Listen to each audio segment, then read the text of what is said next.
And very good evening to all of you. और बहुत सारे बच्चों को वेट था कि सर वो वीडियो आप कब देंगे जिसमें एक करेक्ट फॉर्मेट ऑफ नेम की बात हो गेट के एग्जाम के लिए।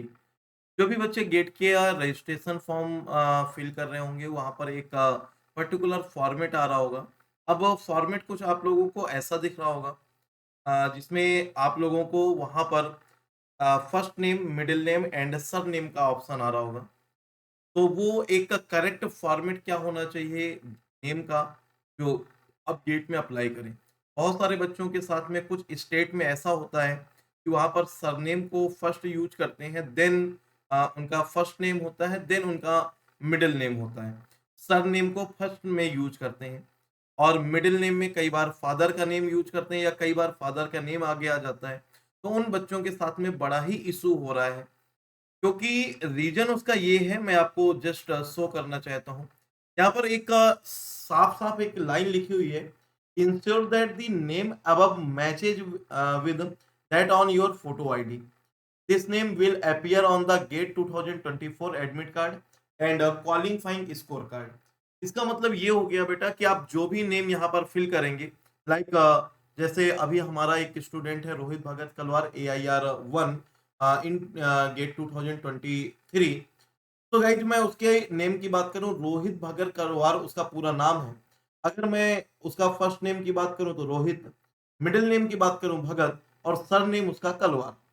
लेकिन प्रॉब्लम ये है कि मुंबई में, महाराष्ट्र वगैरह में या फिर गुजरात में और कई स्टेट में पहले सरनेम यूज कर रहे हैं। अगर पहले सरनेम आया तो कलवार रोहित भगत उसका नाम हो जाएगा। लेकिन यहाँ पर गेट का एप्लीकेशन, गेट का रजिस्ट्रेशन जब आप कर रहे होंगे, तो यहाँ पर तो आपको जो एक प्रॉपर नेम देना होगा। अब प्रॉब्लम ये है वो नेम आपका मैच करना चाहिए 10th 12th बीटेक के मार्कशीट से, और सेम नेम होना चाहिए आपके आधार कार्ड में या कोई भी आइडेंटिटी कार्ड जो आप लगा रहे हैं। देन वही नेम आपका मेंशन होगा आपके एडमिट कार्ड में और आपके स्कोर कार्ड में। एडमिट कार्ड में मेंशन होगा तो उससे आप जब फोटो आईडी कार्ड और एडमिट कार्ड का नेम मैच करेगा तब आपको एग्जाम देने को मिलेगा। और जब आपका स्कोर कार्ड और आपके जो भी सर्टिफिकेट है उसमें नेम मैच करेगा, तब आपको एडमिशन लेने को मिलेगा। या फिर पीएसयू में एंटर करने के लिए आपको सेम नेम मैच कराना होगा। अब इश्यू बड़ा है।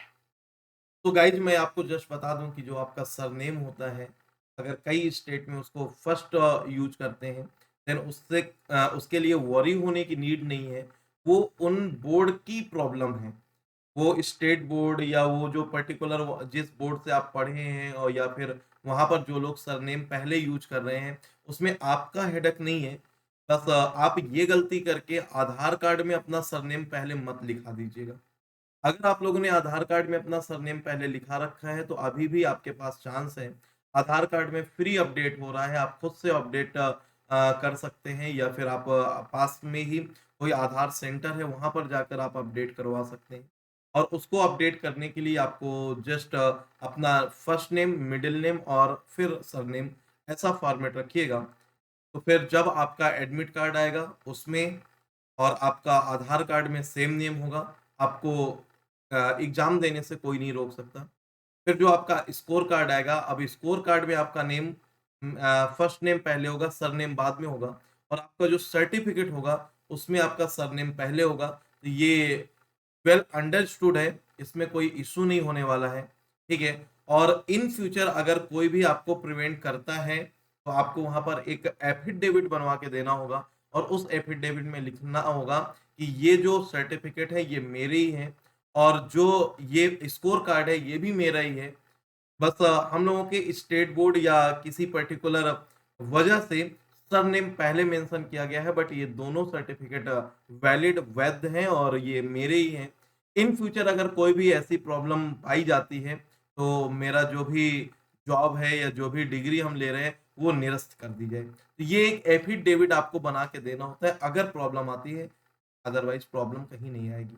तो मैंने फिर से आप लोगों को रिपीट कर देता हूँ कि आपको आधार कार्ड और जो आपको यहाँ पर नेम मेंशन करना है तो first name, middle name, then surname ऐसा मेंशन करिएगा, वो आपके लिए ज़्यादा बेटर होगा। क्योंकि अगर फर्स्ट नेम की जगह आप कोई और नेम मेंशन कर देते हैं, कई लोगों के पापा का नेम जो होता है वो आगे आ जाता है, तो वो आपका फर्स्ट नेम नहीं हो सकता। ठीक है? आपका सरनेम फर्स्ट नेम नहीं हो सकता। फिर सरनेम की जगह आप मिडल नेम नहीं भर सकते। इसलिए ये जो करेक्ट फॉर्मेट होगा, first name, then middle name, then surname, और इस तरह से आपका नेम ऑफ द कैंडिडेट जो आपको फॉर्म में ये यहाँ पर शो हो रहा है, ऐसा शो होगा। ठीक है? इसके अलावा भी कई बच्चों की और भी प्रॉब्लम्स हैं, और प्रॉब्लम्स ये हैं कि एक क्वेश्चन है ये कि I want to use my new name taken after the marriage, I have a photo ID with a older name, will my application be rejected? तो एक बात आपको मैं बता दूं, बेटा बहुत गर्ल्स के साथ में ऐसा होता है कि मे बी उनके पास जो फोटो आईडी कार्ड है, आधार कार्ड है, उसमें पुराना नाम मेंशन हो, और जब आपकी मैरिज हो जाती है तो आपका सरनेम चेंज हो जाता है। तो कोई इशू नहीं है, अगर आप अपने ओल्ड नेम से फॉर्म फिल करें तो ज़्यादा बेटर होगा। ठीक है? आप वहाँ पर स्टेटस अपना मैरिड दीजिए, बट अपने ओल्ड नेम से जो सर्टिफ़िकेट में नेम है, वही नेम यूज़ करिए, ज़्यादा बेटर होगा। बाकी यहाँ पर आंसर भी दिया गया है, मैं जस्ट पढ़ के बता देता हूँ। You can use you can upload the photo ID with old name along with affidavit। तो आपको फिर उसके साथ में एक एफिडेविट बनाना पड़ेगा। आपका फॉर्म रिजेक्ट तो नहीं होगा, लेकिन एक एफिडेविट सबमिट करना पड़ेगा। आप ओल्ड नेम के साथ भरिए और मैरिड शो करिए अपने आप को, ठीक है? तो इश्यू नहीं होगा। लेकिन अगर आप चाहते हैं नहीं मुझे तो न्यू नेम ही यूज़ करना है, कहीं वो बुरा ना मान जाए, होता है कई बार ऐसा। तो अगर ऐसा कुछ है तो आप न्यू नेम यूज़ कर सकते हैं। एक एफिडेविट आपको बनवाना होगा, और मैं आपको यही सजेस्ट करूँगा, मैंने ईमेल आईडी और नंबर भी दिया हुआ है, helpdesk.gate@iasc.ac.in, ये ईमेल आईडी यहाँ पर मेंशन कर रखा है मैंने। तो इस ईमेल आईडी पे आप एक बार उनको मेंशन कर दीजिएगा कि मेरा एप्लीकेशन नंबर ये है, और इस ब्रांच के लिए मैंने अप्लाई किया हुआ है। मेरा न्यू मैरिड है, जिसमें आधार कार्ड अभी ओल्ड है, या जो भी आइडेंटिटी कार्ड है वो ओल्ड है, तो आप उसको कंसीडर करिएगा। तो वो आपके पास एक मेल करेंगे, क्योंकि जब हमारा वो फॉर्म चेक होगा तो वो वहाँ पर मेंशन हो जाएगा, तो आपको एक एफिडेविट लेकर जाना। दूसरा, अगर बेटर है, अभी भी आपके पास टाइम है, 29th लास्ट डेट है, तो आप आधार कार्ड को अपडेट करा लीजिए, और फादर नेम की जगह आप हस्बैंड नेम करवा दीजिए, और उससे अपडेट हो जाएगा, कोई इश्यू नहीं होगा, और ईज़िली आप अपना न्यू आधार कार्ड के साथ अपना जो भी डिटेल है वो फुलफ़िल कर सकते हैं, और जो भी आपका एडमिट कार्ड होगा, उसमें न्यू नेम आएगा, आधार कार्ड से मैच करेगा, आप एग्ज़ाम दे पाएँगे। फिर जो स्कोर कार्ड आएगा, उसमें न्यू नेम होगा, फिर ओल्ड नेम से मैच कराने के लिए फिर आपको एक एफिडेविट सबमिट करना, ठीक है। फिर इसके बाद मैं आप लोगों से एक और इम्पोर्टेंट पॉइंट पे बात कर लेता हूँ। ये वीडियो पूरा कंटिन्यू करिएगा, क्योंकि बहुत सारे पॉइंट हैं जो आपको बेनिफिशियल हो सकते हैं। I have a more than 12 to 15 year old photo या older older Aadhaar card as my photo ID.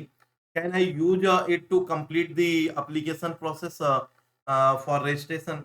तो क्या है बेटा कि जो आपका बहुत ओल्ड आधार कार्ड है, 12 टू 15 ईयर ओल्ड है, जब आपने छोटे में बनवाया होगा, अब आज से 10 से 12 साल में आपका फेस चेंज हो गया होगा, तो आपकी फ़ोटो मैच नहीं करेगी, आपको इंटर नहीं करने देंगे एग्ज़ाम के लिए। तो आप ट्राई ये करिए कि उसमें अपना नया फ़ोटो आप अपलोड करवा दीजिए, फ्री ऑफ कॉस्ट हो रहा है।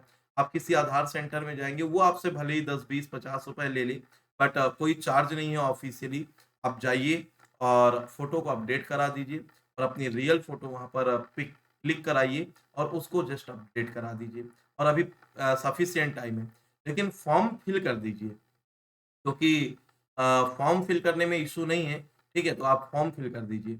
लेकिन बस ये है कि आपको एक आईडी प्रूफ भी देना है, या फिर आपके पास कोई दूसरा आईडी प्रूफ है, ज़रूरी नहीं है आधार कार्ड, तो आप उस आईडी प्रूफ को यूज़ करिए जिसमें आपकी लेटेस्ट फ़ोटो। ठीक है, तो आपके ये सारे डाउट थे, और मुझे उम्मीद है कि आपके सारे डाउट क्लियर हो गए होंगे। अब कुछ बच्चों के साथ में डाउट ये आ रहा है कि वो 3rd ईयर और फाइनल ईयर का स्टूडेंट है ना? उसका अभी अपीयरिंग चल रहा है, लेकिन उसने जब उसमें अपीयरिंग वाले में क्लिक किया है तो उसका अपीयरिंग लिख के नहीं आ रहा है, उसका कंप्लीट कोर्स और कुछ ईयर चेंज हो जा रहा है, वो अपने आप से हो रहा है। तो उसका भी एक वीडियो मैंने दिया हुआ है इस वीडियो के बाद में, तो आपके वो सारे डाउट वहाँ से क्लियर हो जाएँगे। किसी का डाउट है आपके एक्स्ट्रा अमाउंट मतलब 2 बार 3 बार पेमेंट हो गया है या पेमेंट करने के बाद अपडेट नहीं हुआ, तो उसका भी वीडियो आने वाला है, तो मैं उसमें भी आपको सारे अपडेट दे दूँगा बेटा। और रही बात लास्ट में एक इस क्वेश्चन की कि there is a spelling mistake in my name. कई बार ऐसा होता है बेटा, जो आपका आईडी कार्ड है या जो आपका एप्लीकेशन फॉर्म है, किसी में आपका मिसमैच हो रहा है, ठीक है? और मोस्टली केस में आईडी में तो अगर मिसमैच हो रहा है तो उसको करेक्ट कराइए एज़ सून एज़ पॉसिबल, और या वो आईडी यूज़ करिए जिसमें आपका करेक्ट नेम है। अगर बाय मिस्टेक आपने एप्लीकेशन फॉर्म में कोई स्पेलिंग या कुछ भी मिस्टेक कर दिया है, तो क्या आपका फॉर्म रिजेक्ट हो जाएगा? डिफेक्टिव शो होगा, तो वो बेटा डिफेक्टिव शो होगा। फिर आपको जब वो ऑनलाइन पोर्टल ओपन होगा, जहाँ पर आपको करेक्शन करने का ऑप्शन आएगा, तो वहाँ पर आपको एक्स्ट्रा फीस पे करके करेक्शन करना होगा। 29 गेट की लास्ट डेट है। आप ट्राई करिए कि एज़ सून एज़ पॉसिबल अभी within 2 to 3 days form apply कर दीजिए। जिसका कुछ अपडेट कराना है आधार कार्ड वगैरह, उनका इश्यू है तो बात अलग है, बट 29 तक अप्लाई कर दीजिए बेटा, मैं नहीं चाहता कि लेट फीस। और एक आप लोगों से सभी से एक एडवाइस है, एक रिक्वेस्ट है कि आप अपने फ्रेंड्स का जो भी केमिकल इंजीनियरिंग में है, अपने जूनियर्स को अपडेट दीजिए, उनको बोलिए और क्लास में जाके बताइए कि ये लास्ट डेट है, गेट का फॉर्म भर दो।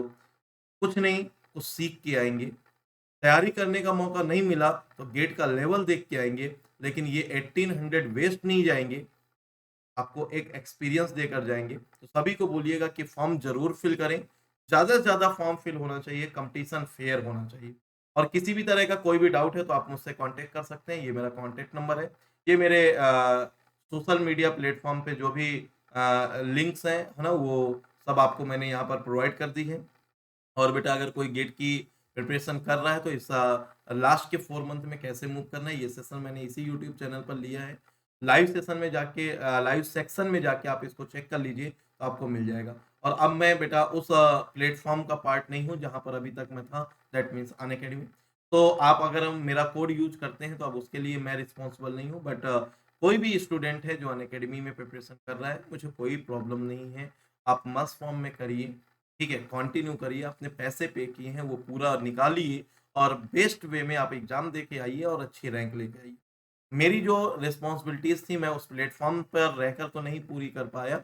कुछ विवाद कुछ ऐसे रीज़न्स हो गए, बट फाइनली मैं यहाँ पर आप लोगों को इस प्लेटफ़ॉर्म से फ्री ऑफ कॉस्ट आप लोगों को पूरा सपोर्ट दे रहा हूँ, सारा अपडेट दे रहा हूँ। अपने सब्जेक्ट का पूरा रिवीजन, पूरा प्रैक्टिस, गेट एक्सपेक्टेड सीरीज़, ल्यूकॉम जो भी मैं बोलता था, वो सब प्रोवाइड करूँगा। और बस आपको सपोर्ट की नीड है कि आप सपोर्ट करें और इस चैनल को जितना ज़्यादा से ज़्यादा हो सके तो सब्सक्राइब करने के लिए अपने जूनियर, सीनियर, फ्रेंड्स उन सभी को सजेस्ट करिए।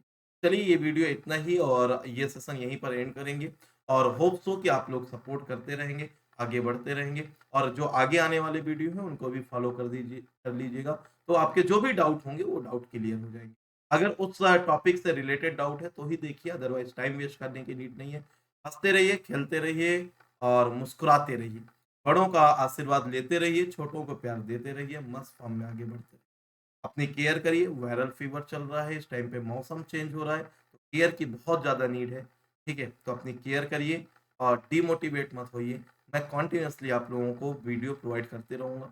30th सितंबर से आप लोगों को टेक्निकल सेशन लेना स्टार्ट कर दूँगा, तब तक बेटा मेरा पूरा सेटअप बन जाएगा और इसके बाद सुपर्ब फॉर्म में हम लोग जर्नी कंटिन्यू। और जो भी कोलकाता के बच्चे हैं वो वेट करिए, आ रहे हैं कोलकाता, ठीक है? 21st को कोलकाता में, 22nd को हल्दिया में होंगे, देन उसके बाद हमारी जर्नी आगे के लिए निकल जाएगी। तो thank you, love you all, take care and